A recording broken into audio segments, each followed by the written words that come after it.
Buenas tardes, buenas noches o buenos días. Esto es de acuerdo a cómo estés escuchando este programa del día de hoy, que es la emisión número 163 de Palabra de Pueblo, Voces de los de Abajo. Y hoy es el día 2 de julio del 2025. Esta es la octava temporada ya de Palabra de Pueblo, Voces de los de Abajo. Y este es un programa más de todas esas emisiones que venimos realizando hace ya más de 8 años.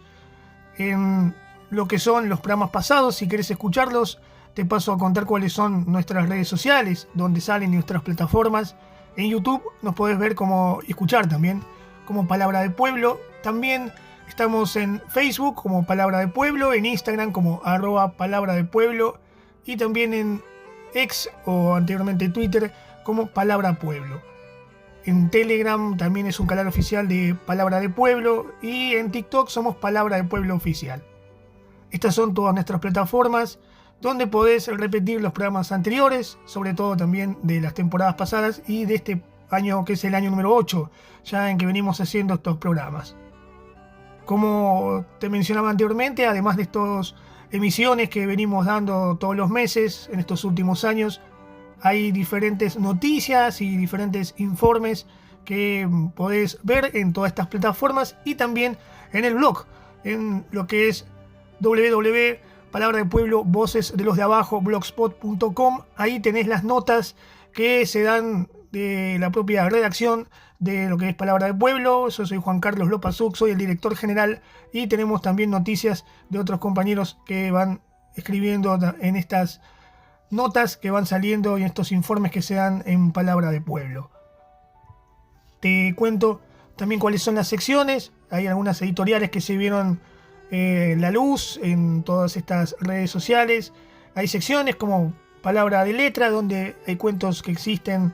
desde hace un tiempo subidos a todas estas plataformas, y también Palabra de Historias, pequeños informes específicos sobre personajes y también hechos que necesita que la historia sea contada. Además de ello, durante la semana se van subiendo diferentes noticias, informes, flyers que van a mencionar lo que está ocurriendo, siempre con una visión desde, justamente como dice el nombre de nuestra plataforma, de nuestro medio independiente comunicacional, que es Las Voces de los de Abajo. Estamos tratando de repetirlo de manera independiente aquí en todos estos perfiles y también en estas plataformas que te mencioné hace unos instantes. El tema de hoy que vamos a desarrollar es justamente algo que está pasando en estos días, en estos últimos días de junio y también en estos días que empezaron en este mes de julio, y es lo que se ocurre con el caso de YPF, que tanta polvareda ha levantado a lo largo de estos últimos días y sobre todo en esta última semana. Así que empezamos con lo que es este informe mensual de este programa número 163 dedicado al caso YPF. Resulta que se conoció en estas últimas 48 horas, podemos más o menos mencionar, este es el lapso de tiempo, un fallo de la justicia de Estados Unidos, en donde la jueza distrital sur de Nueva York, Loretta Preska, ordenó al Estado argentino entregar el 51% de lo que es la empresa YPF, que tiene a cargo el petróleo y el gas de nuestro territorio. Esta empresa que actualmente es del Estado, ¿no? Esto se debe a una indemnización que debería pagar el Estado argentino de 16.100 millones de dólares en compensación a lo que sería el fondo Burford Capital, que había comprado los derechos de litigio a la empresa del grupo Peterson, que había comprado el 25% de la YPF privatizada. Hasta aquí las cosas como se presentaron en estos últimos días. Pero existe un tiempo atrás en donde se fue originando toda esta situación y nos remontamos al año 1992, cuando el 24 de septiembre, bajo la ley 24.145, bajo el gobierno de Carlos Saúl Menem, se privatizó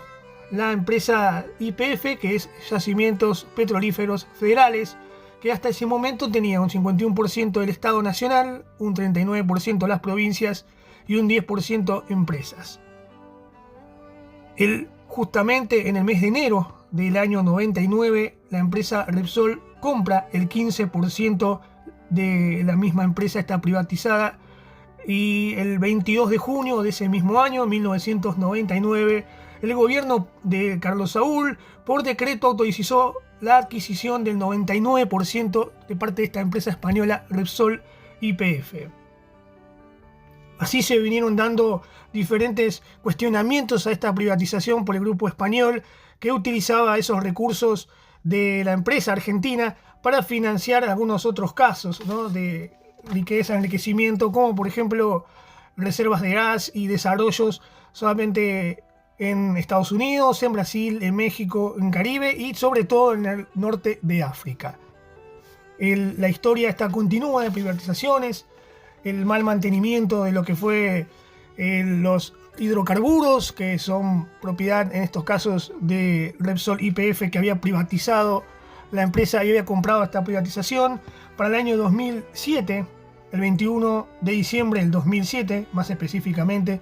el grupo Eskenazi, compuesto por dos empresas como Petersen Energía Inversora y Petersen Energy, compró el 25%, obteniendo préstamos de organismos internacionales y de empresas privadas internacionales para comprar así de esta forma a las acciones que le vendía Repsol YPF, que había hecho básicamente un desastre. Esos índices que había dejado Repsol son, en algunos datos que podemos mencionar, es que hasta la privatización se contaban con reservas de gas cuando YPF todavía era de todos los argentinos. Antes de esa privatización, en el año 92,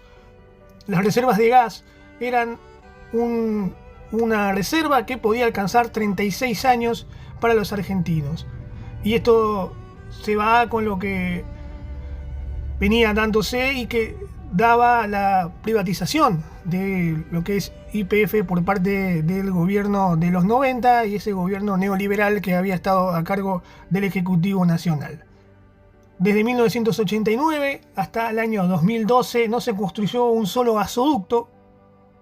Mientras estuvo privatizada la empresa YPF en manos de Repsol, recordemos, de capitales españoles, el personal que fue tomado al momento de esta venta de la empresa estatal era de 37.000 personas, y cuando se comenzaba a dar estos últimos momentos solo había 5.000 personas trabajando y también muchos terciarizados. Las utilidades que venían generándose, como mencionábamos anteriormente, durante los tiempos de la privatización, eran giradas al exterior, desde Argentina a Estados Unidos, a Brasil, a México, al Caribe y sobre todo a África, donde los capitales ibéricos habían decidido desarrollar otros proyectos de hidrocarburos y utilizando para eso, mejor dicho, los recursos propios de YPF. Esa falta de inversión que se dio durante estos tiempos se daba justamente en el desarrollo de los pozos petrolíferos, como en algunos casos vamos a citar, que es la Cuenca del Golfo, San Jorge, La Ventana y también en Río Negro, entre otros tantos. Y vamos a dar algunos datos de cómo fueron estas situaciones. Hasta el año 1998, un año antes de que se produzca la primera privatización y luego la entrega por decreto del gobierno al grupo español, se habían explorado 77 pozos. Desde el año 99 hasta el año 2004 se habían hecho 26 exploraciones de pozos. Y en el año 2005 hasta el 2010 solo 13 pozos. Además de eso, el desastre ambiental que se había generado había causado más de 4.500 derrames de petróleo durante el tiempo que los españoles manejaban la empresa privatizada de nuestros hidrocarburos, como el petróleo o el gas. Esto llegó a una situación en donde el gobierno de Cristina Fernández de Kirchner, y que también bajo lo que era la idea del expresidente Néstor Kirchner y la expresidenta dos veces Cristina Fernández de Kirchner, cuando Axel Kicillof fue ministro de Economía de la Nación, decidiera la idea de la estatización de la empresa, ya que estaba causando, como recién mencionábamos, diferentes pérdidas y además desastres naturales, como los 4.500 derrames que se habían dado. Esto tuvo una culminación que fue cuando el 4 de mayo del año 2012 el Congreso Nacional aprobó por ley la declaración de utilidad pública y la puso a la empresa sujeta a expropiación. Así fue como el 51% de las acciones de YPF que Repsol en esos momentos era la dueña y tenía el 57% porque había vendido otras acciones a otros grupos privados. Lograron los argentinos, a través de esta ley soberana, ¿no?, de recuperación de un bien estratégico como es el petróleo y el gas, sobre todo teniendo en cuenta que en Argentina, entre las provincias solamente de Neuquén y del Río Negro, hay más gas y más petróleo que lo que tiene Rusia y que lo que tiene Caribe. Esto es claramente todo propiedad de lo que es el yacimiento de Vaca Muerta, que se descubrió allá por los años 2000, ¿no? Hasta ese momento, en el año 2014, 2 años después de que se haya estatizado esta empresa mediante el Congreso Nacional a través de la votación de la ley que hacía que YPF vuelva a ser del Estado y vuelva a ser de todos los argentinos, en el año 2014 el gobierno nacional le otorgó más de 5.000 millones de dólares en compensación a esta empresa que era el grupo Petersen, que había comprado también acciones junto a Repsol YPF en esos momentos cuando era española, sobre lo que fue esa compensación por la estatización de la empresa petrolífera. El grupo Petersen posteriormente a este 2014 presentó quiebra, refiriendo que no podía solventarse, y vendió los derechos de litigio, así se llama, al fondo, que es un fondo buitre denominado Burford Capital. Así que la empresa que, como decíamos al principio, mejor dicho, el fondo que habíamos dicho al principio, quien demandaba al Estado argentino, que es este fondo Burford Capital, no es la empresa original que tenía los intereses o las acciones de YPF, sino que es un fondo buitre que le compró los derechos de litigio al grupo Petersen, que sí, ese era el que había comprado los dueños y que había recibido 5.000 millones de dólares en compensación. El grupo Burford Capital compró los derechos de litigio e hizo la denuncia en un juzgado menor, podemos decir, de distrito, como es el Distrito Sur de Nueva York, y la jueza Lorena Presca demandó justamente en estos días y resolvió que el Estado Nacional Argentino le entregue ese 51% a este fondo Burford Capital y le dé una indemnización de 16.000 millones de dólares, 16.100 millones de dólares para ser más específicos. El gobierno nacional, que culpó en estos momentos de haber recibido esta demanda y esta resolución de un tribunal que justamente es el mismo tribunal de Nueva York que anteriormente había detenido al antiguo juez Griesa, que había fallado a favor también de los fondos buitres cuando se daba la deuda de nuestro país. O sea, ese juzgado del Distrito Sur de Nueva York es un juzgado proclive a hacer valer lo que son los diferentes reclamos y las diferentes demandas de fondos buitres, sobre todo de los Estados Unidos. De esta manera, el Estado argentino mencionó, además de culpar al exministro de Economía y actual gobernador de la provincia, Axel Kicillof, lo cual no es real porque fue presentado, sí, un proyecto de ley y fue votado por el Congreso Nacional, lo cual es una ley soberana que fue hecho bajo las normas de la democracia. El gobierno nacional libertario, luego de referir insultos y agravios al actual gobernador de la provincia, decidió cambiar su discurso y tratar de pedir a lo que es este juzgado que se suspenda la medida de los Estados Unidos sobre esta posible indemnización y entrega del 51% para salvar supuestamente los derechos de litigio del Burford Capital. Debemos recordar que ninguna ley extranjera, ninguna resolución que sea por afuera de nuestro país puede ir en contra de nuestra Constitución, que es la Carta Magna que tenemos como nuestra única forma de organización, es la ley primera, y donde todo tiene que reducirse ahí. O sea, no hay ninguna ley y ninguna resolución que pueda ir en contra de nuestra Constitución Nacional, ni lo que tiene que ver con las provincias, ni dentro de nuestro territorio tampoco, y también ninguna ley internacional ni fallo internacional puede contradecir, mejor dicho, a nuestra Constitución Nacional. ¿Por qué digo esto? Porque la Constitución Nacional menciona que si se presenta una ley y esa es votada por el Congreso, debe respetarse, y así es la resolución. De esta forma, entonces, fue como ocurrió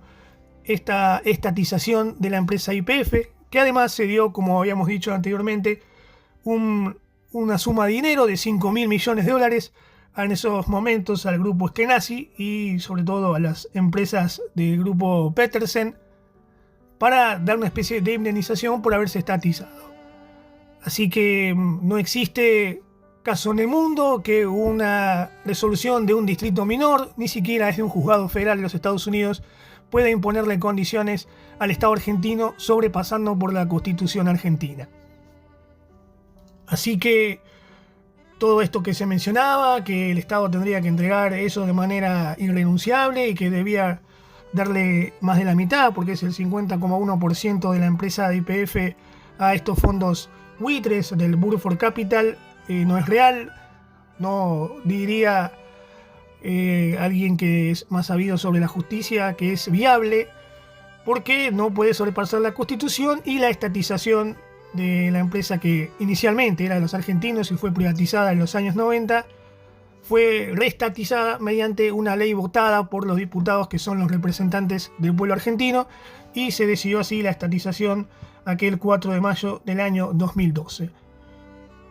También debemos mencionar que la tenencia de YPF representa para la Argentina un recurso estratégico que tiene que ver con los hidrocarburos, con el gas y sobre todo con los yacimientos que se están descubriendo, sobre todo allí en lo que es las provincias de Neuquén, del Río Negro, y el más conocido de ellos es Vaca Muerta, pero también con lo que sucede con el acuífero Guaraní, con el establecimiento de reservas de gas más por el norte en Catamarca. Así que esto es un claro ataque a la soberanía nacional por parte de los Estados Unidos, por un juzgado que no es un juzgado de gran envergadura y que está justamente siempre ligado a dar fallos y resoluciones convenientes para los fondos buitres. Así que este ha sido el informe que damos de este 2 de junio del programa número 163 de Palabra de Pueblo, Voces los de Abajo, y que estuvo dedicado al caso YPF, en donde se puede ver lo que ocurre cuando los fondos internacionales intentan sobrepasar la soberanía de un país. Este es uno de los casos y se da siempre desde Estados Unidos, ¿no? Así que, bueno, este ha sido el informe dedicado al caso YPF de Palabra de Pueblo, Voces de los de Abajo, del día 2 de julio del 2025. Nos volveremos a ver, a escuchar y a encontrar en un próximo programa cuando sea otra emisión de Palabra de Pueblo, Voces de los de Abajo, en esta 8ª temporada que venimos llevando adelante. Muchas gracias por haber estado del otro lado y los invitamos a que nos sigan también en todas las redes sociales y en las plataformas. Muchas gracias y hasta el próximo programa.